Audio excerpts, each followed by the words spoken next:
Hello everyone, welcome to the video lectures of subject switchgear and protection. We already started second chapter, that is the circuit interrupting devices, and in that chapter we have covered various points. In that first is the isolator. So isolator is nothing but it is a mechanical device, mechanical switch used for the interrupting the electrical supply.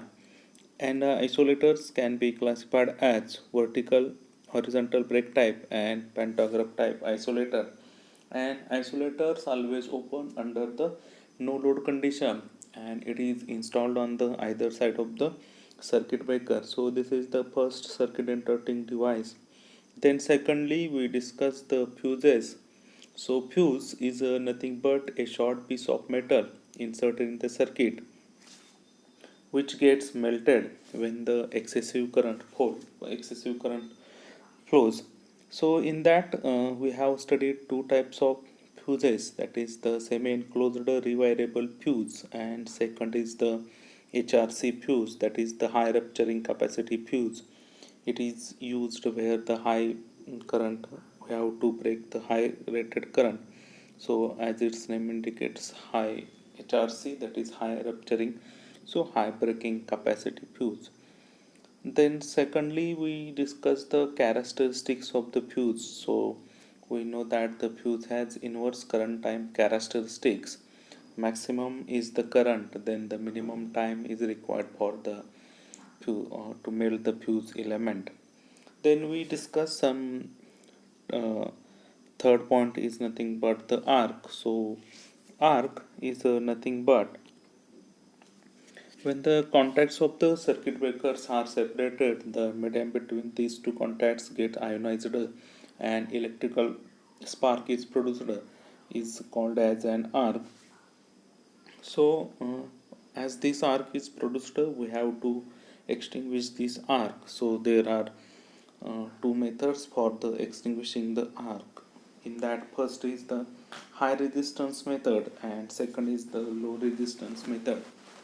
So in high resistance method we have to increase the resistance of the arc by three different methods, that is the lengthening the arc, then second cooling the arc, and third is nothing but the splitting the arc. So as the length of the arc is increased, finally the arc getting extinguished. And second method is nothing but the low resistance method or the zero point interruption method. In that we know that the AC waveform goes to zero after every half cycle.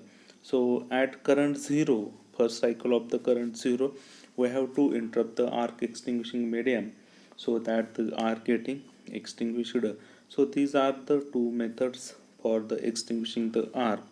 Then fourth point we have discussed some definitions regarding with the arc, that is arc voltage, recovery voltage, restriking voltage. And next we started the circuit breakers. In that circuit breakers are classified as HT circuit breaker, that is high tension, and LT circuit breaker, low tension circuit breaker. In HT circuit breaker we have completed SF6 circuit breaker, that is sulfur hexafluoride circuit breaker. In that SF6 gas is used as an arc extinguishing medium. And secondly vacuum circuit breaker. So as its name indicates vacuum, we are used vacuum as an arc extinguishing medium, so it is called as the vacuum circuit breaker. Then next is the LT circuit breakers, that is low tension circuit breaker. In that we have firstly we uh, studied the air circuit breaker. Then air circuit breaker, in that air is used as an arc extinguishing medium. And second is the miniature circuit breaker, that is the MCB. And third is the MCCB, that is the molded case circuit breaker. Then fourth is the earth leakage circuit breaker, that is the ELCB. In that two types, voltage ELCB and the current ELCB. And the fourth is the motor protection circuit breaker, that is the MPCB. So again its name indicates motor protection, so it is specifically used for the protection of the motor, so it is called as the motor protection circuit breaker. Now today we discuss the selection of the HT and LT circuit breakers. That is point number 7, selection of the LT and HT circuit breakers and the ratings of the circuit breakers. So first we study the ratings of the circuit breaker. So every electrical equipment have a rating mentioned on it to avoid the damage of it. In same way, a rating of the circuit breakers are also mentioned by the manufacturers on the circuit breaker, and under fault conditions a circuit breaker is required to perform the three duties. In that, first duty is it must be capable of opening the faulty circuit and breaking the fault current, and second, it must be capable of closed onto a fault, and third, it must be capable of carrying fault current for a short time while another circuit breaker is cleaning the fault. So आज आपण rating of circuit breaker study करणार आहे. जसे other equipments असतील, motor असेल, जे electrical equipments असतील, त्या इक्विपमेंटवरती रेटिंग जसं मार्क केलेलं असेल, सेम दॅट वे आपल्याला काय करायचं असेल, सर्किट ब्रेकर्स असतील त्याच्यावरती सुद्धा काय असेल रेटिंग्स असतील की कोणते सर्किट ब्रेकर कोणत्या रेटिंगसाठी आपण यूज करू शकतो, जे आपण नेक्स्ट पार्टमध्ये बघणार आहे की सिलेक्शन असेल सर्किट ब्रेकरचं की 11 kV असेल, 33 kV असेल, 66 kV असेल, 132 kV असेल, तर त्या रेंजमध्ये त्या व्होल्टेज लेवलला कोणत्या टाईपचा सर्किट ब्रेकर आपण यूज करणार असेल तर त्यासाठी रेटिंग्स काय असले पाहिजे सर्किट ब्रेकरचे ते आपण स्टडी करतोय. म्हणजे जे अदर इक्विपमेंट्सवरती असणार आहेत इलेक्ट्रिकल इक्विपमेंट्सवरती जे रेटिंग असतील, इन सेम वे सर्किट ब्रेकरवरती सुद्धा काय असतील रेटिंग्स असतील. जे मॅन्युफॅक्चर कंपनीज आहेत त्या काय करतील त्याच्यावरती रेटिंग मार्क केलेले असतील. तर मग बेसिक फंक्शन सर्किट ब्रेकरचं जे आपण ऑलरेडी बघितलेलं आहे की circuit breaker is nothing but an device use to make or break the circuit under normal and the abnormal condition. Circuit breaker दोन्ही कंडिशनला आपण ओपन करू शकतो. नॉर्मल कंडिशन असेल तर आपण मॅन्युअली ओपन करू शकतो आणि फॉल्टी कंडिशन असेल, ॲबनॉर्मल कंडिशन असेल तर तो काय होईल ॲटोमॅटिकली ऑपरेट होणार असं. तर हे करत असताना त्याच्या 3 ड्युटीज असतील की ज्या आपण लिस्ट आउट केलेल्या आहेत इथं की त्याच्यामधला फर्स्ट असेल it must be capable of opening the faulty circuit and breaking the fault current. जे सर्किट ब्रेकर आपण इन्स्टॉल करणार असेल तर त्याची फर्स्ट ड्युटी काय असेल तर it must be capable of opening the faulty circuit and breaking the fault current. ज्यावेळी फॉल्ट होणार असेल तर रिले हा फॉल्ट करंट सेन्स करेन and it will give command to the circuit breaker for its operation. आणि जसं रिलेकडून signal आल्यानंतर circuit breaker काय व्हायला पाहिजे ऑपरेट व्हायला पाहिजे. ऑपरेट व्हायला पाहिजे म्हणजेच काय व्हायला पाहिजे फॉल्टी सेक्शन असेल तो सेपरेट केला पाहिजे हेल्दी सेक्शनपासून, आणि ब्रेकिंग फॉल्ट करंट असेल तो काय करायला पाहिजे ब्रेक करायला पाहिजे. हे काय असेल फर्स्ट ड्युटी असेल. सेकंड काय असेल तर it must be capable of being closed on to a fault. आणि ज्यावेळी म्हणजे जी फर्स्ट ड्युटी असेल ते ॲबनॉर्मल कंडिशन असेल आणि सेकंडला ज्यावेळी काय होणार आहे नॉर्मल कंडिशनला येणार असेल म्हणजे फॉल्ट जर क्लिअर झालेला असेल तर सर्किट ब्रेकरचे कॉन्टॅक्ट्स क्लोज होऊन तो काय व्हायला पाहिजे ऑपरेशनमध्ये यायला पाहिजे. हा सेकंड असेल. Then third it must be capable of carrying fault current for a short time while other circuit breaker is clearing the fault.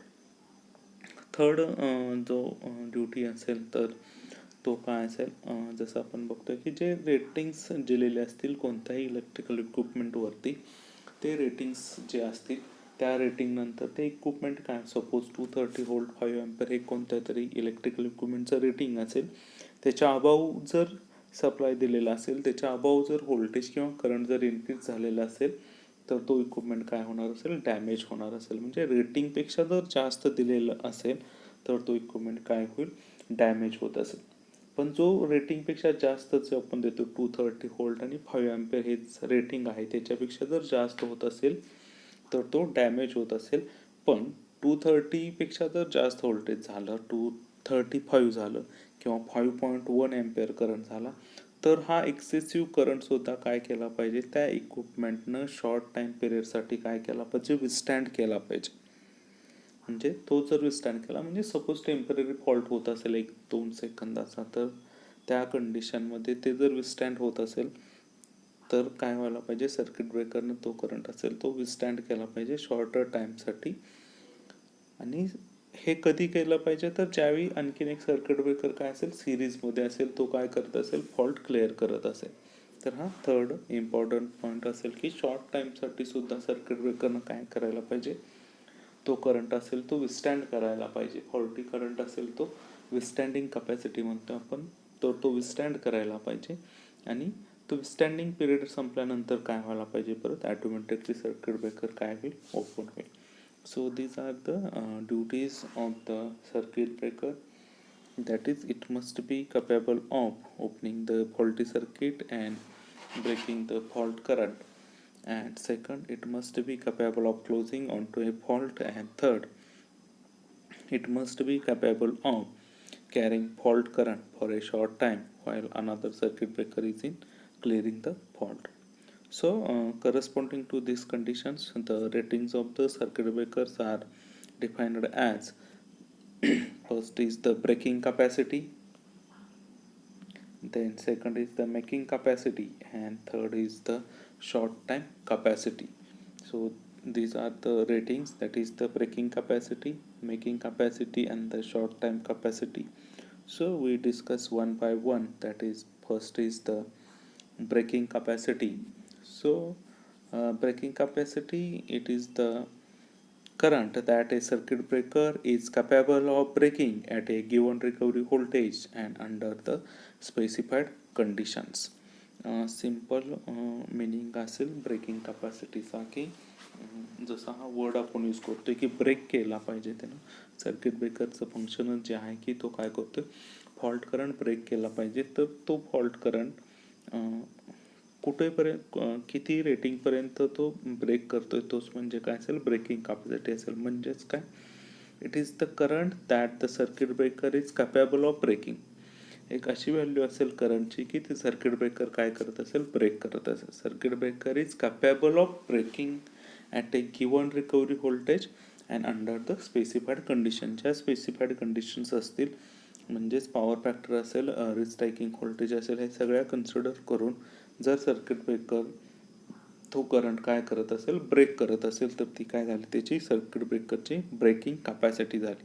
म्हणजे सिम्पल वर्ड्समध्ये आपण काय म्हणू शकतोय, जो गिवन सर्किट ब्रेकर असेल तर त्याची ब्रेकिंग कॅपॅसिटी काय असेल, किती मॅक्सिमम करंट तो काय करू शकेल, ब्रेक करू शकतो, ही काय असेल, सिम्पल तिचं ब्रेकिंग कॅपॅसिटी असेल.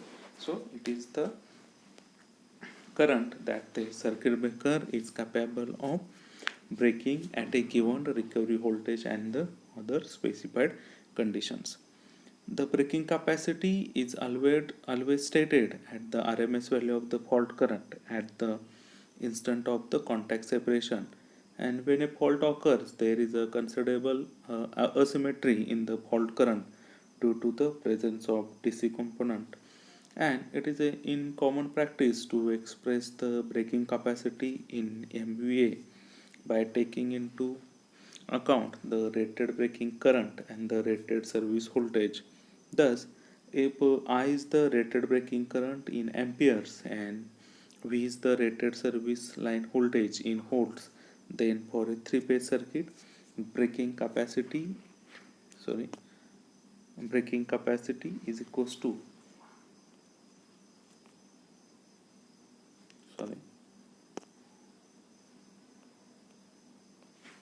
breaking capacity is equals to root 3 VI, that is voltage into current into 10 raised to minus 6 MVA. तर हा ब्रेकिंग कॅपॅसिटीचा फॉर्म्युला असेल की सपोज आय कन्सिडर केलेलं असेल आपण rated breaking current in ampere and V is the rated service line voltage in volts, then the for three-phase circuit breaking कॅपॅसिटीचा formula काय असेल, root 3 VI into 10 raised to minus 6 MVA असेल. तर breaking capacity हे आपण define करत असताना R M S value of the fault करंटमध्ये डिफाईन करतोय. आणि कधी डिफाईन करतोय तर at the instant of contact separation, म्हणजे कॉन्टॅक्ट सेपरेशनच्या वेळची जी व्हॅल्यू असेल. ऑब्विसली आपण ब्रेकिंग कॅपॅसिटी म्हणतोय म्हणजे ज्यावेळी सर्किट ब्रेक होणार आहे ती कॅपॅसिटी असेल तर त्याला आपण ब्रेकिंग कॅपॅसिटी म्हणतोय. मग ब्रेकिंग होत असताना ज्यावेळी कॉन्टॅक्ट सेपरेट होत असतील त्यावेळेचा करंट म्हणजेच रेटेड ब्रेकिंग करंट आणि व्होल्टेज म्हणजेच रेटेड सर्व्हिस लाईन व्होल्टेज हे दोन जर कन्सिडर केलेले असेल आपण तर 3 फेजसाठी आपण फाइंड आउट करू शकतो. Breaking capacity is equals to the √3 VI into 10⁻⁻⁶ MVA. So this is the breaking capacity, that is the current that a circuit breaker is capable of breaking at a given recovery voltage and a given specified conditions. Then second is nothing but the making capacity. जे first आपण बघितलं making, त्याच्या breaking त्याच्या opposite असेल making capacity असेल. So the making capacity is the peak value of current during the first cycle of current wave after the closure of the circuit breaker is known as the breaking capacity. Simple meaning आहेच. जसं आपण breaking capacity बघितलं की contact separation होण्याची जी capacity असेल break होण्याची, त्याच्या opposite काय म्हणतो आता कॉन्टॅक्ट मेक होणार आहेत. म्हणजे कॉन्टॅक्ट्स काय होणार आहेत क्लोज होत असताना. कॉन्टॅक्ट्स क्लोज झाल्यानंतर जी काय करंट फ्लो होणार असेल त्या करंट फ्लो होताना जी त्याची ए सी वेव्हफॉर्म असेल त्या ए सी वेव्हफॉर्ममधल्या फर्स्ट सायकलमधली व्हॅल्यू असेल. म्हणजेच काय म्हणतोय आपण the peak value of current during the first cycle of the current wave after the closure of the circuit breaker, that means after the contacts of the circuit breakers closed.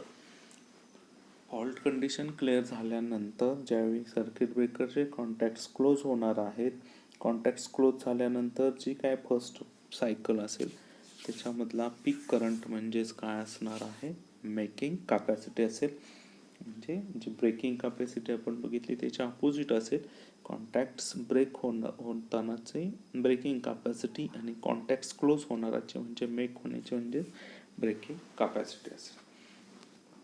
So there is always possibility of closing or making the circuit under short circuit conditions, and the capacity of the breaker to make current depends upon its ability to withstand and close successfully against the effect of electromagnetic forces, and these forces are proportional to the square of maximum instantaneous current on closing. Therefore, making capacity is stated in terms of peak value of current instead of the RMS value.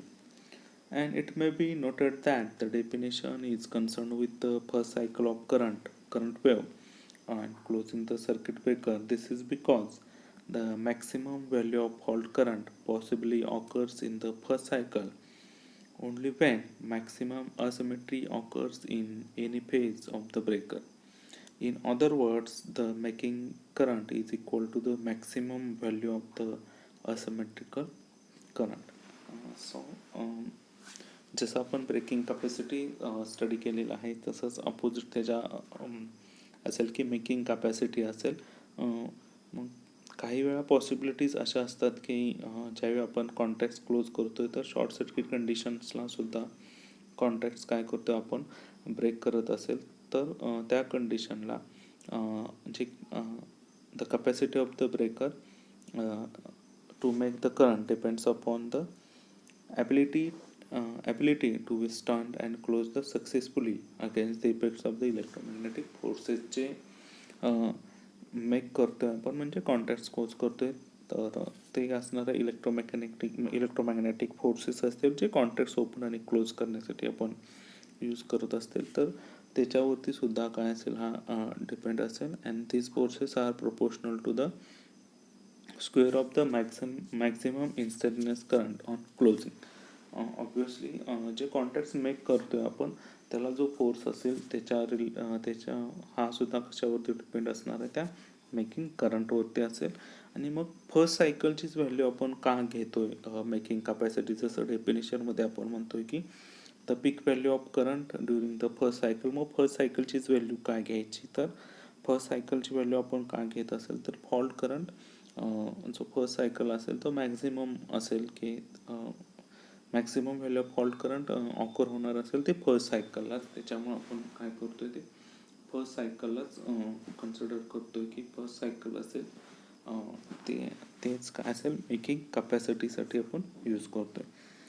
मग हे find out करण्यासाठी आपण काय करतोय तर to find out this value we must multiply symmetrical breaking current by √2 to convert this from RMS to peak value, and then by 1.8 to include the doubling effect or maximum asymmetry. The total multiplication factors becomes √2 into 2.55, so making capacity is equals to the 2.55 into symmetrical breaking capacity. जे breaking capacity आपण find out केलं होतं तो formula √3 VI into 10⁻⁻6 MV होता. RMS value होती.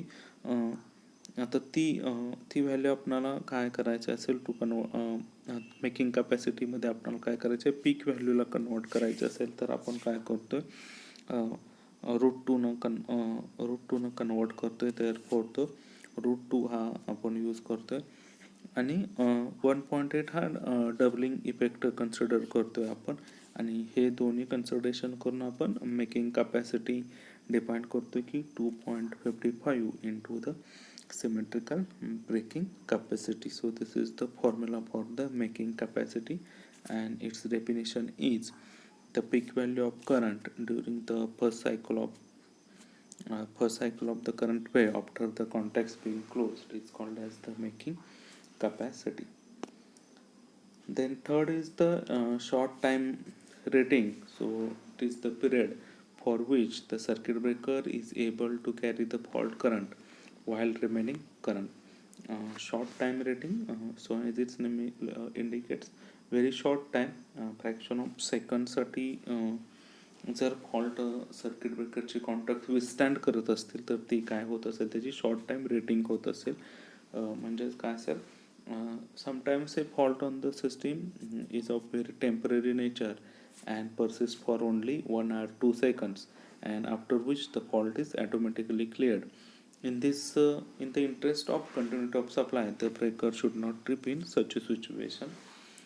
Temporary जे faults असतील ते काय असतील फ्रॅक्शन ऑफ सेकंडसाठी असतील आणि त्या फ्रॅक्शन ऑफ सेकंडसाठी कॉन्टॅक्ट्स सर्किट ब्रेकरचे ओपन करण्यापेक्षा आपण काय करू शकतो सर्किट ब्रेकर असेल त्याने काय केला पाहिजे तो फॉल्ट करंट असेल तो विस्टँड केला पाहिजे शॉर्ट टाईमसाठी. मग ज्या शॉर्ट टाईमसाठी तो विस्टँड करत असेल त्याला काय म्हणतो आपण शॉर्ट टाईम रेटिंग म्हणतो.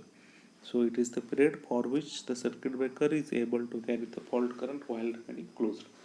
म्हणजे फॉल्ट करंट जरी फ्लो झालेला असला तरी कॉन्टॅक्ट्स काय राहिले पाहिजेत क्लोज राहिले पाहिजेत. पण एक कशासाठी ज्यावेळी टेम्पररी फॉल्ट असेल दॅट इज फॉर 1 and 2 सेकंडसाठी असेल तरच तो. आणि त्याच्यानंतर म्हणजेच 2 सेकंड नंतर 3 सेकंड नंतर फॉल्ट करंट जरी फ्लो होत असेल तर त्या कंडिशनला काय होईल सर्किट ब्रेकरचे कॉन्टॅक्ट्स काय होतील ओपन होतील. सो हे कधी होणार आहे जर फॉल्ट क्लिअर झाला नाही तर. आणि सपोज टेम्पररी फॉल्ट असेल 1 सेकंड किंवा 2 सेकंडचा तर तो काय होणार नाही ट्रिप होणार नाही आणि त्याच्यानंतर काय होईल तो फॉल्ट गेल्यानंतर जो असेल ते सर्किट काय राहील नॉर्मल कंडिशनला राहील. So this is the short time rating. Then fourth is the normal current rating. So it is the RMS value of current which the circuit breaker is capable of carrying continuously at its rated frequency and under specified condition. The only limitation in this case is the temperature rise of the current carrying part. So fourth point is the normal current rating. So as its name indicates normal current rating. तर normal conditions already आपण बघितलं की normal condition abnormal condition काय असेल तर normal condition म्हणजे काय असेल बिलो रेटेड असेल तर बिलो रेटेड सप्लाय असेल तर त्याला आपण काय म्हणू शकतो नॉर्मल कंडिशन म्हणू शकते.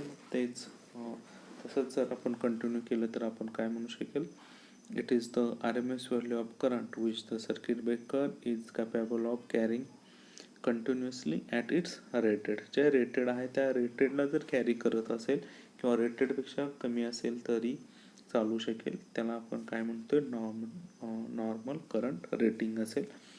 जे स्पेसिफाईड रेटिंग दिलेलं असेल त्या रेटेडपेक्षा कमी किंवा रेटेडला ऑपरेट होत असेल तर.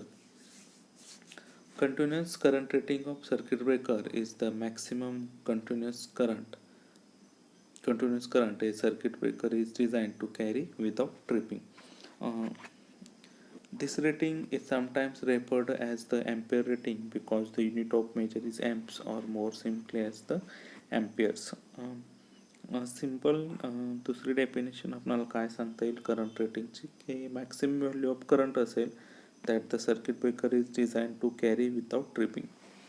एक अशी व्हॅल्यू असेल म्हणजे नॉर्मल व्हॅल्यू असेल, सपोज 10 एम्पियर करंट असेल आणि नॉर्मल कंडिशनला आणि फॉल्ट कंडिशनला तो 40 एम्पियर होत असेल, तर 10 एम्पियर करंट हा मॅक्सिमम करंट तो काय करू शकतोय, कॅरी करू शकतोय नॉर्मल करंट रेटिंगला. तर तो काय झाला, नॉर्मल करंट रेटिंग झालं त्याचं. आणि फॉल्ट कंडिशनला 40 एम्पियर तो काय कॅरी करू शकत नाही, तो फॉल्ट करंट झालेला असेल, त्यावेळी कॉन्टॅक्ट्स काय होतील, ओपन होतील. म्हणजे नॉर्मल कंडिशनला जो करंट मॅक्सिमम करंट जो सर्किट ब्रेकर कॅरी करतोय त्याला काय म्हणतो आपण, करंट रेटिंग, म्हणजेच नॉर्मल करंट रेटिंग म्हणतो. So these are the ratings of the circuit breaker. That is first is the breaking capacity, contacts ज्यावेळी ब्रेक होणार असतील त्यावेळी मेकिंग कॅपॅसिटी, कॉन्टॅक्ट्स क्लोज होणार असतील. Third short time rating, fraction of सेकंडसाठी circuit contacts of the circuit breakers काय राहतील, close राहतील आणि तो करंट विस्टँड करतील, म्हणजे शॉर्ट टाईम असेल. आणि नॉर्मल म्हणजे काय असणार आहे, नॉर्मलला रेटेड कंडिशनला जर circuit breaker maximum current carry करत असेल तर तो विदाउट ट्रिपिंग, तर त्याला काय म्हणतो आपण, नॉर्मल करंट रेटिंग म्हणतो. So these are the rating on and based on that rating we have to select the circuit breaker for various applications. That is the selection of the circuit breakers for different rated voltages. Suppose we have to our application is below 1 kV, then we have to select the air circuit breaker. Air circuit breaker आपण कधी use करणार असेल तर below 1 kV applications असतील तर त्या कंडिशनला आपण काय करतो, एअर सर्किट ब्रेकर यूज करतो. Suppose our application is in between the 3.3 kV to 33 kV, then in that case vacuum circuit breaker, SF6 circuit breaker and MOCB, that is minimum oil circuit breaker is prepared. तर त्या कंडिशनला आपण 3 टाईपचे circuit breaker use करू शकतो. एक असेल vacuum, second असेल SF6, थर्ड असेल MOCB, that is minimum oil circuit breaker. तर त्या तिन्ही मधला जो प्रिपेअर्ड कोणता असेल तर तो असेल व्हॅक्यूम असेल, की व्हॅक्यूम सर्किट ब्रेकर तुम्ही बेस्ट असेल त्या ॲप्लिकेशनच्या रेंजमध्ये, म्हणजेच 3.3 kV to 33 kV ह्या रेंजमध्ये तुम्ही व्हॅक्यूम यूज करू शकता. Then if our application is in between the 132 kV to 220 kV, in that case again same types of circuit breaker, that is SF6, air blast and air blast circuit breaker and the minimum oil circuit breakers are used. And between these three circuit breakers, SF6 is mostly prepared for that type of the applications, that is 130 to 200 kV, and last is 400 kV to 760 kV. So in that case SF6 air blast circuit breakers are prepared used, and in between these two SF6 is mostly prepared for the application. So most of the high voltages SF6 circuit breaker is used for the for various applications. So these are the some selection criteria and the prepared circuit breakers for the various applications. That is the selections of the circuit breaker. Then next we discuss the insulation coordination. So insulation plays a very important role in safe operation of a power system. The insulation of equipments components used in power system have to withstand the stress produced due to the normal power frequency voltage and also the stresses produced due to abnormal voltages of the higher frequency. Uh, Insulation coordination is the process of knowing the insulation levels of the power system components, or in other words, it is the process of determining the insulation strength of the equipment. तर insulation coordination म्हणजे काय असेल तर दोन words आहेत, insulation आणि second असेल coordination. जे इन्सुलेशन आपण प्रोव्हाइड करणार असेल पॉवर सिस्टीममध्ये डिफरंट टाईपचे इन्सुलेटर्स, डिफरंट टाईपचे इन्सुलेटिंग डिव्हायसेस आपण यूज करत असेल सर्किटला प्रोटेक्ट करण्यासाठी, तर हे करत असताना त्यांच्या इन्सुलेटिंग मटेरियल्समध्ये, इन्सुलेटिंग प्रॉपर्टीजमध्ये किंवा त्याच्या कॉस्टमध्ये काय पाहिजे, प्रॉपर कोऑर्डिनेशन पाहिजे. हा काय असेल, सिम्पल मिनिंग असेल. कोऑर्डिनेशन पाहिजेच असं मिनिंग काय असेल तर जे इन्सुलेशन आपण प्रोव्हाइड करणार असेल ते कोणत्या तरी ॲप्लिकेशनसाठी, तर त्याच्या रेटिंगवरती ते काय असलं पाहिजे, डिपेंड असलं पाहिजे. जेवढं इन्सुलेशन रिक्वायर्ड आहे तेवढंच इन्सुलेशन आपण काय केलं पाहिजे, प्रोव्हाइड केलं पाहिजे किंवा त्याच्यापेक्षा कमी करून चालणार नाही. तर त्यालाच आपण काय म्हणू शकतो, इन्सुलेशन कोऑर्डिनेशन म्हणू शकतो. की म्हणजे the selection of suitable values of insulation level of different components and equipments in electrical system and their arrangement in a rational way is known as the insulation coordination. किंवा simple words मध्ये आपण काय म्हणू शकतो, selecting the appropriate insulation strength. Appropriate insulation आपण select करायचं आहे particular ॲप्लिकेशनसाठी. त्या ॲप्लिकेशन्स असतील तर त्याला ॲप्रोप्रिएट जे आहे मग ते कन्सिडर करून आपण त्याला ते इन्सुलेशन प्रोव्हाइड करायचं असेल. सो आणखीन आपल्याला डिफाईन करता येईल की the selection of insulation coordination is the selection of insulation strength. In few more words, the insulation coordination is a series of steps used to select the dielectric strength of equipment in relation to the operating voltages and transient voltages which can appear on the system for which the equipment is intended. Many factors are taken into account during the selection process, including the service environment, insulation withstand characteristics, arrestor characteristics, and in some cases the probability of the potential surge. Insulation coordination ज्यावेळी आपण apply करणं, insulation ज्यावेळी आपण कोणत्या तरी सिस्टीमसाठी design करणार असेल किंवा अप्लाय करणार असेल तर आपल्याला डिफरंट कॅटेगरीजसुद्धा कन्सिडर करायला लागतील. त्याच्यामध्ये काय असेल तर सराउंडिंग कंडिशन्स काय असतील, एन्व्हायरमेंट काय असेल, इन्सुलेशन विथस्टँड कॅरेक्टरिस्टिक्स काय असतील, ते इन्सुलेशन किती रेटिंगपर्यंत विथस्टँड करू शकते ते बघितलं पाहिजे. जे अरेस्टर कॅरेक्टरिस्टिक्स आहेत, लाईटनिंग अरेस्टरच्या कॅरेक्टरिस्टिक्स आहेत त्या कन्सिडर केल्या पाहिजेत ठराविक केसेसमध्ये. आणि जे व्होल्टेज सर्जेस आहेत ते सुद्धा आपण काय केले पाहिजेत, कन्सिडर केले पाहिजेत प्रॉपर इन्सुलेशन प्रोव्हाइड करण्यासाठी. So the insulation coordination brings insulation level optimisation and this reduces the cost and at the same time safety is also maintained. The arrangement of insulation level is made such that even if the insulation failure takes place, the minimum damage occur to the selected location or the part. तर एक simple important meaning काय असेल तर insulation कोऑर्डिनेशनचा, तर selecting the appropriate insulation strength to the equipments. आणि हे करत असताना आपण काय म्हणतोय तर the arrangement of the insulation आपल्याला अशी करायची आहे की suppose by chance insulation failure झालेलं असेल, देन काय असेल, जो इक्विपमेंटला आपण इन्सुलेशन प्रोव्हाइड केलेलं असेल त्याचं काय व्हायला पाहिजे, minimum damage occurs to the selected equipment or the area.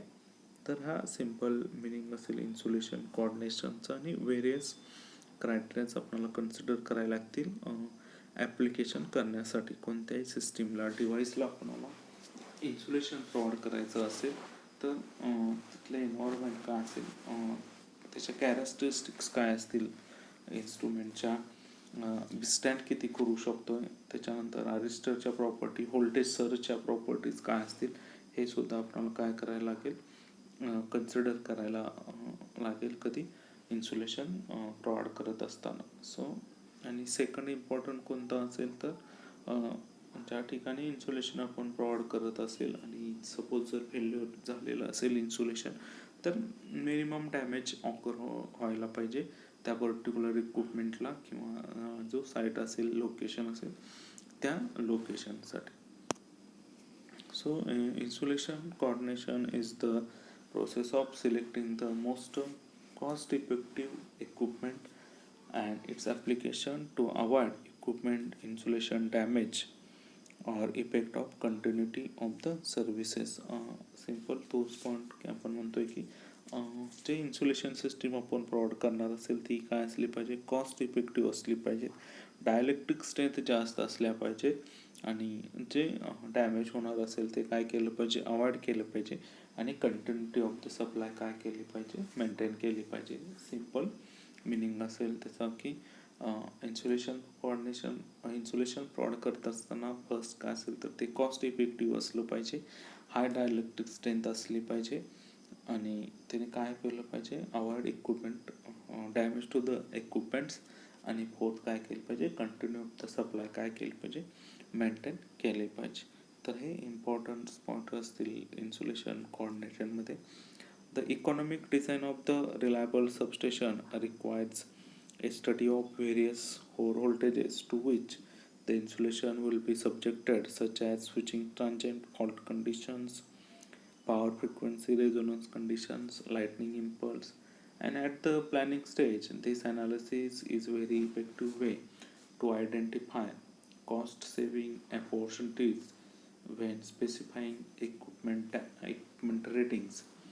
And identifying the location and levels of maximum overvoltage stress helps the design of the facilities to take into account minimum clearance and the space requirements for the placement of overvoltage protection equipment and to achieve a safe operation of the facilities under normal conditions, normal or the abnormal conditions. तर जे first point आपण बघितला important की insulation जे आपण provide करतोय तर ते काय असलं पाहिजे, एक तर कॉस्ट इफेक्टिव्ह असलं पाहिजे, हाय डायलेक्ट्रिक स्ट्रेंथ असली पाहिजे आणि then avoid damage to the equipment आणि फोर्थ काय असेल, continuity of the supply mention केली पाहिजे. त्याच पॉईंट्स बरोबर आपल्याला आणखीन डिफरंट पॉईंट्स असतील ते सुद्धा कन्सिडर करायला लागतील की ओव्हर व्होल्टेज ज्यावेळी आपण प्लॅन करत असेल प्रोटेक्शन इन्सुलेशन प्रोव्हाइड करण्यासाठी, तर त्यावेळी आपल्याला काय करायला लागेल तर ओव्हर व्होल्टेजेस असतील ते सुद्धा कन्सिडर करायला पाहिजेत. ओव्हर व्होल्टेजेसचा इफेक्ट काय असेल, देन स्विचिंग ट्रान्झिएंटचा इफेक्ट काय असेल, फॉल्ट कंडिशनला कॅरेक्टरिस्टिक्स काय असतील, पॉवर फ्रिक्वेन्सी रेझोनन्स कंडिशन्स काय असतील, लाईटनिंग इम्पल्स, लाईटनिंग सर्जेस काय असतील, लाईटनिंग स्ट्रोक ऑकर झाला असेल तर काय होईल. तर हे प्लॅनिंग स्टेजला आपणाला हे जर आयडेंटिफाय जर आपण केलेलं असेल तर काय होऊ शकते, कॉस्ट सेविंग होऊ शकते. कॉस्ट सेविंगसुद्धा आपल्याला घ्यायला पाहिजे, कन्सिडर करायला पाहिजे. तर हे डिफरंट फॅक्टर्स आपल्याला काय करायला लागतील, कन्सिडर करायला लागतील की मॅक्सिमम ओव्हर व्होल्टेज स्ट्रेसेस काय असतील, मॅक्सिमम जर ओव्हर व्होल्टेज झालेलं असेल त्या पॉईंटला ते जर कन्सिडर करायला लागेल आपणाला. तर ह्या डिफरंट थिंग्स आपल्याला कन्सिडर करायला लागतील इन्सुलेशन प्रोव्हाइड करण्यासाठी. म्हणजेच काय सिम्पल, तर जे आपण इन्सुलेशन सिस्टीम डिझाईन करतोय ते काय असले पाहिजे, कॉस्ट इफेक्टिव्ह असली पाहिजे. म्हणजेच आपण काय म्हणू शकतो सिम्पल वर्डमध्ये तर selecting the appropriate insulation strength is the thing for the insulation coordination for the particular applications. There are two types of coordinations, that is type 1 coordination and the type 2 coordination. So type 1 and type 2 coordinations are related to the motors and the starters. दोन जे coordinations आहेत ते related आहेत जे Motors आणि starter असेल particularly related आहेत motor आणि स्टार्टरसाठी. तर त्याच्यामध्ये टाईप 1 आणि टाईप 2 दोन कोऑर्डिनेशन्स आहेत. So in type 1 under short circuit conditions the contactor or starter shall cause no danger to the person or installation and may not be suitable for further service without repair and the replacement parts. So type 1 coordination काय असेल हे फक्त आपण motor आणि starter याच्या related discuss करतोय. Type 1 coordination म्हणजे काय असेल, सपोज एक मोटर आणि स्टार्टर युनिट आहे आपलं आणि जर शॉर्ट सर्किट कंडिशन झालेले असतील तर त्या केसमध्ये मोटरचा स्टार्टर असेल किंवा कॉन्टॅक्टर असेल तो काय करेल, shall cause no danger to the person or the installation. तर त्या केसमध्ये शॉर्ट सर्किट झालेलं असेल तर कॉन्टॅक्टर असेल किंवा स्टार्टर असेल तो काय करणार नाही, अदर जे इन्स्टॉलेशन असेल त्याला डॅमेज करणार नाही. पण it may not be suitable for the further service. पण सपोज सिम्पल आपण मोटर आणि स्टार्टर कन्सिडर करतोय आणि जर शॉर्ट सर्किट कंडिशन झालेली असेल तर स्टार्टर डॅमेज होईल, पण अदर इक्विपमेंट्स जे असतील त्याला काय होणार नाही, डॅमेज करणार नाही. पण त्याच्यानंतर जर आपल्याला मोटर स्टार्ट करायची असेल तर काय करायला लागेल, आपल्याला स्टार्टर किंवा कॉन्टॅक्टर काय करायला लागेल, रिप्लेस करायला पाहिजे किंवा रिपेअर करायला लागेल. हे टाईप 1 कोऑर्डिनेशन असेल. सपोज सेम कंडिशन असेल, म्हणजेच टाईप 2 मध्ये जर आपण स्टडी करत असेल, सपोज मोटर आणि स्टार्टर किंवा कॉन्टॅक्टर आहे, शॉर्ट सर्किट कंडिशन झालेली असेल तर त्या कंडिशन वेळी काय होईल, स्टार्टर जरी खराब झालेला असेल किंवा कॉन्टॅक्टर जरी खराब झालेला असेल तरी तो काय होईल, आपण परत यूज करू शकतोय कंटिन्युअसली. हा सिम्पल मिनिंगचा त्याचा फरक असेल. That is under short circuit condition the contactor or starter shall cause no danger to the person or installation and shall be suitable for the further use. ते फर्दर यूजसाठी आपण further use करू शकतोय. The risk of contact welding is recognized in which the manufacturer shall indicate the measures to be taken in regards to the equipment maintenance. तो maintenance असेल, तो maintenance केल्यानंतर आपण काय करू शकतोय, तो रियूज करू शकतोय. सिम्पल आहे. म्हणजे फर्स्ट टाईप 1 आणि टाईप 2 कोऑर्डिनेशनमध्ये असेल.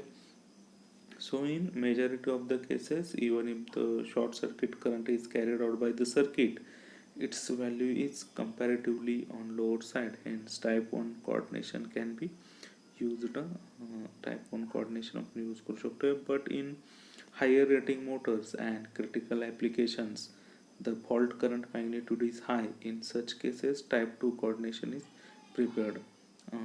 हाय फॉल्ट करंट मॅग्निट्यूड हाय असेल तर आपण टाईप 2 कोऑर्डिनेशन यूज करतोय. आणि जर टाईप शॉर्ट सर्किट कंडिशन जर लो असेल, करंट जर लो असेल तर आपण काय करतोय, टाईप 1 कोऑर्डिनेशन यूज करतोय. तर हा सिम्पल डिफरन्स असेल टाईप 1 आणि टाईप 2 मध्ये.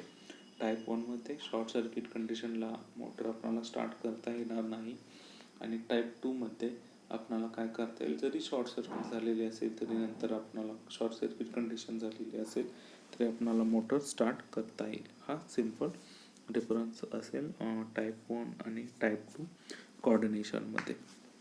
So today we covered the ratings of the circuit breaker, that is breaking capacity, making capacity, short time rating, then normal current rating, and the selection of the circuit breakers for the various applications. And lastly we discussed the insulation coordination and the type 1 and the type 2 coordination. So if you have any difficulty regarding this, then you can contact me. Thank you.